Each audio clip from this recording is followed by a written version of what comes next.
নমস্কার দর্শক বন্ধুরা, আমি একজন অ্যাস্ট্রোলজার সুজন চক্রবর্তী। আমার এই সুমঙ্গল লজের নিচে আমাদের নিজস্ব চেম্বার আছে স্টার জুয়েলার্সে। আমাদের এটি আপাতত একটিমাত্র শাখা আছে যেখানে আপনারা এসে আমার সাথে কোনো সমস্যার জন্য যোগাযোগ করতে পারেন।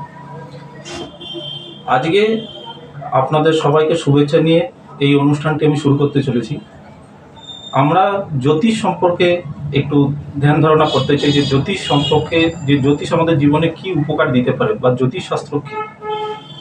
প্রথমে আপনাদেরকে জানাই যে জ্যোতিষ শাস্ত্র হলো একটি শাস্ত্র যেটি আমাদের পুরনো ঋষিমুনিরা তাদের দূরদর্শিতা, অভিজ্ঞতা, তাদের এক্সপিরিয়েন্স দিয়ে তারা এটা অনুসন্ধান করেছিলেন যে তা কী করে আমাদের গ্রহ নক্ষত্র আমাদের জীবনের উপর একটি প্রভাব ফেলে। শুধু আমাদের জীবনে না, এটা আমাদের প্রকৃতির উপরেও একটি প্রভাব ফেলে থাকে। এই গ্রহ নক্ষত্রের যে প্রভাব আমাদের জীবনে পড়ে সেটা আমাদের শুভ হতে পারে, অশুভ হতে পারে। এই গ্রহ নক্ষত্রের যে প্লেসমেন্ট, পজিশন, এগুলো স্টাডি করে যে আমরা ফলাদেশ দিই সেটাই হলো জ্যোতিষশাস্ত্র। এবারে আমরা জেনে নেব যে জ্যোতিষশাস্ত্র কয় প্রকারে হয় বা এটা আমাদের কিভাবে লাভ দিতে পারে। প্রথম হচ্ছে জ্যোতিষশাস্ত্রে আপনারা যখন কোনো ক্লায়েন্ট, কোনো জাতক জাতিকা যখন আমার কাছে আসবেন বা কোনো জ্যোতিষের কাছে যাবেন, তখন আপনার তিনটে জিনিস আপনার দরকার। সেটা হচ্ছে জন্ম সময়, জন্ম তারিখ এবং জন্মস্থান, অর্থাৎ কোন ল্যাটিটিউড লঙ্গিটিউডে সে জন্মগ্রহণ করেছে সেই বিন্দুটি। এর মাধ্যম দিয়ে আমরা একটি হরোস্কোপ তৈরি করি যেটাকে লগ্নকুণ্ডলী বলা হয়। সেই হরোস্কোপের মাধ্যমে আমরা দেখি যে প্রতিটি গ্রহের নক্ষত্রের প্লেসমেন্ট কী আছে এবং সেই প্লেসমেন্ট অনুযায়ী সেই জাতক বা জাতিকার জীবনে কি শুভ ফল দেবে এবং কি অশুভ ফল দিতে পারে ভবিষ্যতে।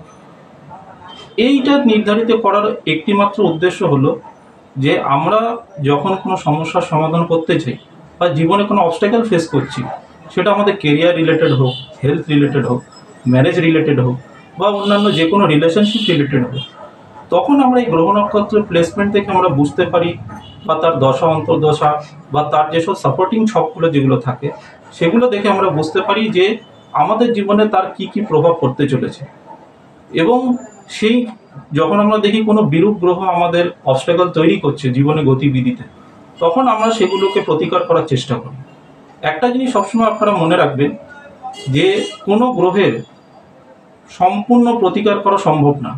তার মানে যেটা হচ্ছে যে যে গ্রহ যেখানে বসেছে তার ফল সে কিন্তু দেবেই। আপনারা কেউ এটা বুঝবেন না, ভুল বুঝবেন না যে একটি গ্রহ যেখানে বসে গেছে সেই গ্রহের যে পরিণাম সেটা সম্পূর্ণ মুছে দেওয়া কোনোদিনই সম্ভব না। আমরা যেটা করতে পারি যে আমরা যদি ভবিষ্যৎ জানতে পারি তখন আমরা কি করি, আমরা আমাদের নিজস্ব রিয়াকশানটাকে চেঞ্জ করার চেষ্টা করি, আমাদের চিন্তাধারাটাকে চেঞ্জ করার চেষ্টা করি এবং যে গ্রহটি আমাদেরকে ভালো ফল দিচ্ছে বা আমাদের এরকম আশা দেখাচ্ছে যে সেই গ্রহটি ভবিষ্যতে আমাদের ভালো ফল দিতে পারে, তখন আমরা চেষ্টা করি সেই গ্রহের ফলটাকে একটু বাড়িয়ে দেওয়ার। এবং যখন আমরা দেখি ঠিক তার বিপরীত যে কোনো গ্রহ আমাদের জীবনে বিরূপ ফল দিচ্ছে, তখন আমরা চেষ্টা করি সেই গ্রহের ফলটাকে কম করে দেওয়ার জন্য, যাতে কিছুটা হলেও তার প্রভাব কমে যায়। কিন্তু সম্পূর্ণ যে তার প্রভাব জীবন থেকে মুছে যাবে সেটা কখনোই সম্ভব না, কেন প্রকৃতির উপর আমাদের কোনো কন্ট্রোল নেই। প্রকৃতি তার কাজ করবে। মানব জীবনে যে গ্রহ যেখানে প্লেসমেন্ট বসে গেছে সে তার ফল কিন্তু সেটা দেবে। আমরা আমাদের চেষ্টা করি যে তার এফেক্ট কিছুটা হলেও যদি কম করা যায়। তৃতীয় কথা, আমাদের জ্যোতিষ শাস্ত্রে অনেক রকমের পদ্ধতি হয়। এক হয় নিউমেরোলজি, যেটা সংখ্যাতত্ত্ব বিচার, সেটা সংখ্যার মাধ্যমে আমরা বিচার করে থাকি এবং তার আলাদা রকমের ফলাদেশ হয়। তৃতীয়, যাদের জন্ম ছকের সময় নেই বা তাদের জন্ম তারিখ জানা নেই, তাদের ক্ষেত্রে আমরা হস্তরেখা বিচার করে থাকি, অর্থাৎ তাদের হাত দেখে, তার রেখা দেখে আমরা বিচার করে থাকি এবং ভবিষ্যতে কি হতে পারে না হতে পারে তার একটা ফলাদেশ দিই এবং তার প্রতিকার দিয়ে থাকি। চতুর্থ, ওয়েস্টার্ন কান্ট্রিগুলোতে, অর্থাৎ ধরে নিন ইউরোপ আমেরিকান যেসব কান্ট্রিগুলো আছে, অর্থাৎ ওয়েস্টার্ন অ্যাস্ট্রোলজিতে যে নিয়ম পদ্ধতি ফলো করা হয় সেটা হচ্ছে সায়ন পদ্ধতি। এবং আমাদের ইস্টার্ন ওয়ার্ল্ডে, অর্থাৎ আমাদের ভারতবর্ষে যেটা আমাদের বৈদিক অ্যাস্ট্রোলজি আছে, সেখানে আমরা নিরয়ন পদ্ধতি ফলো করে থাকি। এই নিরয়ন পদ্ধতির মাধ্যমে আমাদের যে গ্রহ নক্ষত্রের প্লেসমেন্ট আছে সেইগুলো আমরা চেক করি এবং তার কি ফলাদেশ আছে সেটাই আমরা মানুষের সামনে তুলে ধরার চেষ্টা করি।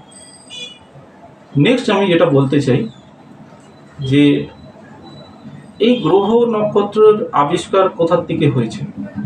আমরা যদি অনেক প্রাচীন যুগে চলে যাই, আমাদের যেসব ঋষিমুনিরা ছিলেন তাদের মধ্যে ম্যাক্সিমাম যারা ঋষিমুনিরা ছিলেন তারা তাদের অভিজ্ঞতার মাধ্যম দিয়ে তারা এটা দেখেছেন যে বিভিন্ন গ্রহের ফলাফল আমাদের জীবনে একটা প্রবল শক্তি বয়ে নিয়ে আসে।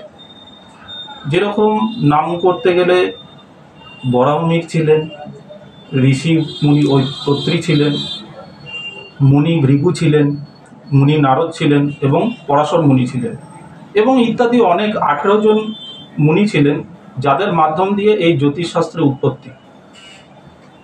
এরপরে আমরা যখন দেখেছি যে আদিম যুগের লোকেরা যখন জঙ্গলে বসবাস করতেন তখন তারা দেখেছেন যে যখন বন্যা হতো তো তখন তারা গ্রহ নক্ষত্র এগুলো সব চেঞ্জ হতো এবং সেই নক্ষত্র গ্রহ তারা এগুলো চেঞ্জ হওয়ার ফলে তারা বুঝতে পারতেন যে সেই সময় তাদের বন্যা হতে পারে। তো তারা কি করতেন, তখন সেই নদীর পাড় থেকে সরে যেতেন।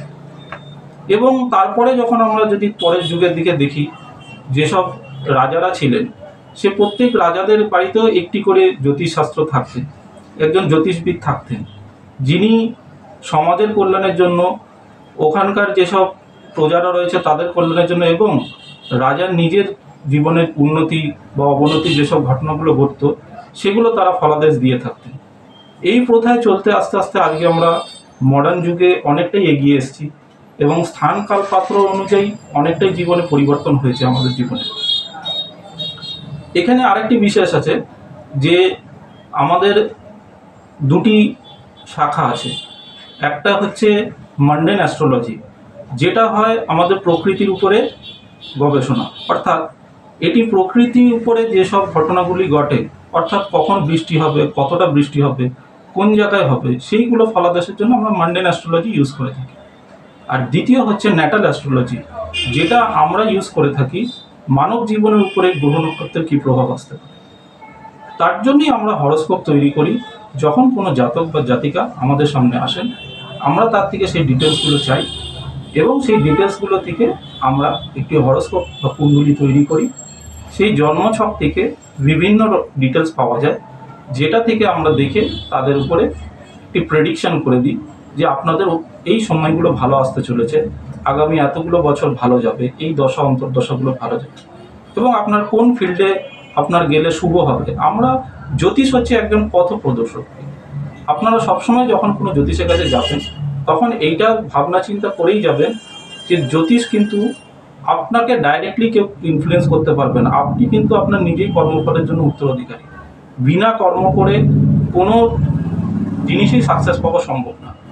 কিন্তু আপনি যদি একটা সঠিক জ্যোতিষের কাছে যান তখন সে আপনাকে প্রপার গাইডেন্স দিতে পারবে যে আপনি কোন ফিল্ডে গেলে, কোন কেরিয়ার চুজ করলে, কোন সাবজেক্ট চুজ করলে আপনি জীবনে এফর্টলেসলি কম সময়ের মধ্যে খুব তাড়াতাড়ি সাকসেসফুল হতে পারবেন।